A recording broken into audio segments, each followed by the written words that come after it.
Bismillahirrahmanirrahim. Bonjour les élèves. Nous allons continuer le cours sur les vecteurs et les translations. Alors on commence par l'égalité de deux vecteurs. Définition. Deux vecteurs AB et CD sont égaux si et seulement si ils ont la même direction.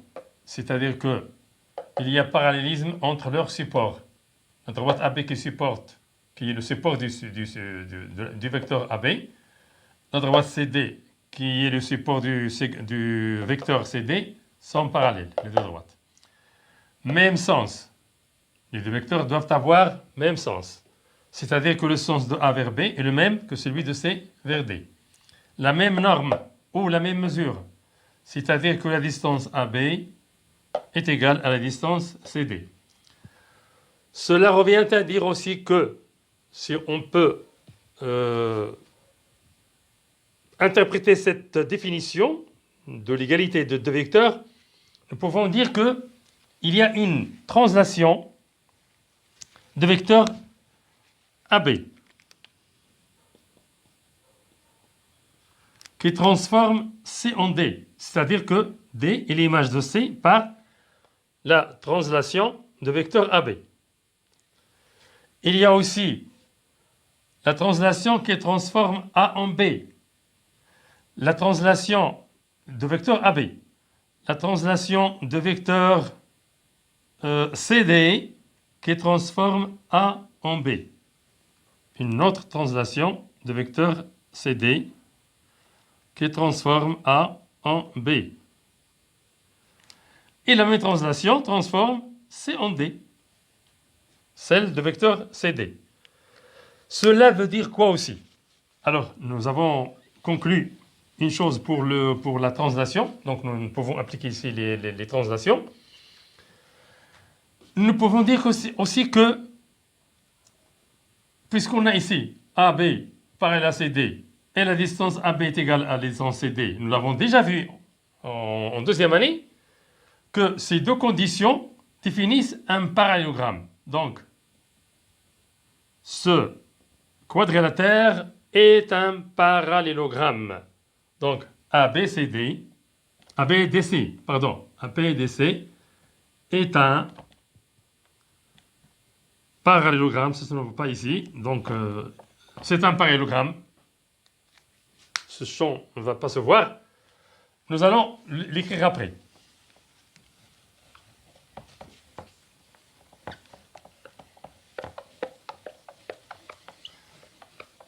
Je vais reschématiser l'égalité de deux vecteurs à main levée. AB, CD et le parallélogramme ici. AB, vecteur égale vecteur CD. Ça veut dire que ABDC est un parallélogramme.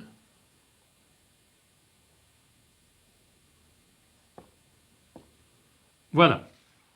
Cela veut dire quoi? Il y a des conclusions qu'on va tirer de cette égalité de deux vecteurs. Nous avons, de cette égalité-là, on va en tirer plusieurs. D'abord, le vecteur BA égale vecteur DC. BA et DC, même distance, même longueur, même direction. Vecteur CA égale DB. Parallélogramme, parallélisme, égalité des distances et le sens de C vers A et celui de D vers B. AC égale BD. Voilà. Donc, de l'égalité de deux vecteurs, on peut en tirer trois autres égalités. On peut tirer que le quadrilatère dont on ordonne les points est un parallélogramme. On conclut qu'il y a une translation qui transforme C en D, A en B et ainsi de suite. Maintenant, deux vecteurs opposés. Deuxièmement, vecteurs opposés. Ça veut dire quoi ça? Alors là, nous avons le vecteur AB et le vecteur DC. Qu'est-ce qu'ils ont, ces deux vecteurs? On avait dit que AB égale CD parce qu'ils ont même direction, parallélisme, même sens de A vers B et celui de C vers D, même distance, distance AB égale distance CD. Maintenant, nous avons à avoir une relation entre AB et DC. La direction est la même, parce que la droite AB est parallèle à DC. La distance est la même, AB égale DC. Mais le sens de A vers B est l'inverse de celui de D vers C. Alors ces deux vecteurs sont dits opposés et on écrit moi comme le 7 est l'opposé de moins 7. L'opposé de moins 7. C'est ça. 7 est l'opposé de moins 7. Voilà. Donc, deux vecteurs opposés sont deux vecteurs qui ont même sens. On l'a déjà fait ici. Non, pardon. Qui ont même direction. C'est le sens qui les différencie. Ils ont même direction, parallélisme, même norme, mais les sens sont opposés, sont inverses l'un de l'autre. Voilà ce que ça veut dire de vecteurs opposés.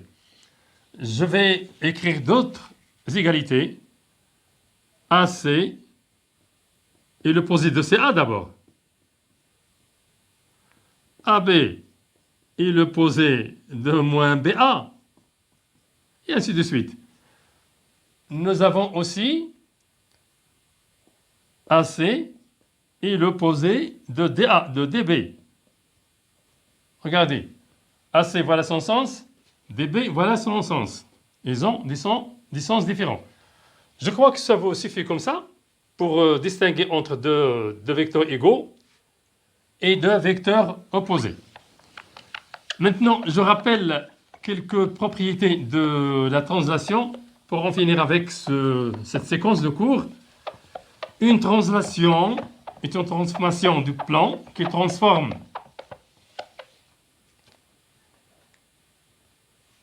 une figure, par exemple, d'un lieu à un autre lieu suivant une direction donnée, dans un sens donné et une distance donnée.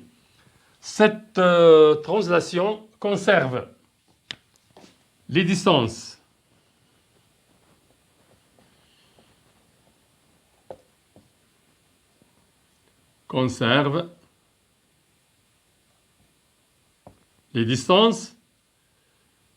l'alignement des points,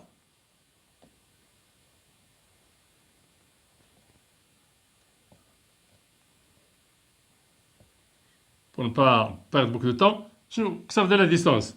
Ça veut dire que la distance entre A, B est la même que celle entre leurs images A', B', par cette translation. L'alignement de points, ça veut dire quoi? Ça veut dire que si C appartient à la droite AB, C', son image, appartient à la droite A', B', image de la droite AB. Conserve les mesures des angles.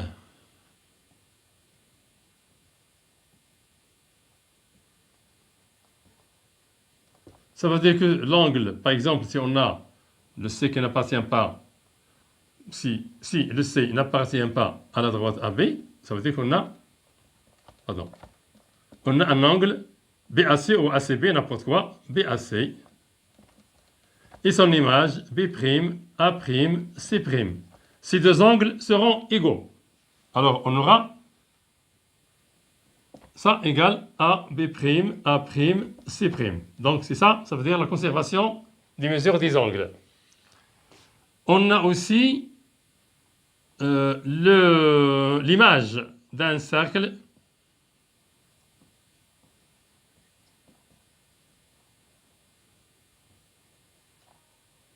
par une translation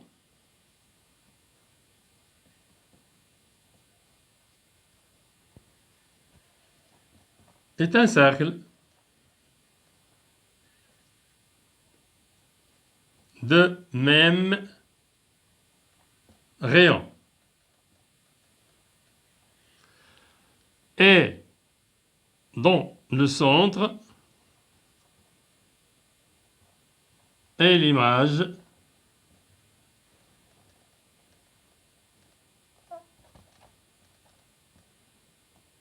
du centre du premier cercle.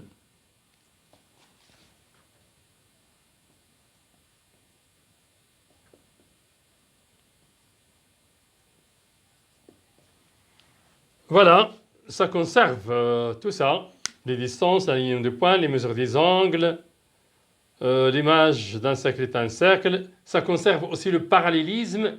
Ces deux droites sont parallèles, leurs images par une translation sont parallèles. J'arrête le cours ici et on reprend la prochaine fois.